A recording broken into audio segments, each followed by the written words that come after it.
संघका अध्यक्ष रामभवनले महासचिव हनुमान भण्डारी सचिव पुष्कर पण्ड प्रमुख प्रशिक्षक प्रकाश थापा मगर र आरजेएल र सम्पूर्ण खेलाडीहरूलाई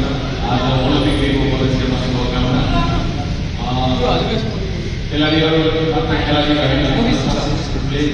बस्नुपर्छ, खेलमा जसरी अनुशासित रूपमा भएर खेलेको हो बाहिर पनि अनुशासित रूपमा खेल्नुपर्छ र एकदम प्रशिक्षकको अङ्गनबाडीमा बसेर हरेक कुरालाई मध्यनजर राखेर अगाडि बढ्नुपर्छ, तब मात्र राष्ट्रको स्थान बढ्छ। त्यसको लागि खेलाडी मात्र होइन, हामी सङ्घहरू पनि अनुशासित रूपमा अगाडि हुनुपर्छ र आज हामीले देखाउँछ कि हामी सबै अनुशासित छौँ र योभन्दा पनि अझ अनुशासित भएर अगाडि बढ्नुहुन्छ भने हामी सबैलाई विश्वास र आशा भरोसा छ र आजको यस कार्यक्रम सफल पार्टीहरू दिनको लागि आउनुभएका सम्पूर्ण प्रमुख अतिथिहरूलाई खेलाडी आर्थिक शिक्षकहरूलाई चाहिँ एकचोटि हामी मानिँदै लास्टमा ह्याप्पी ओलम्पिक डे भनेर भनिसम्म धेरै 1 2 3 ह्याप्पी ओलम्पिक डे।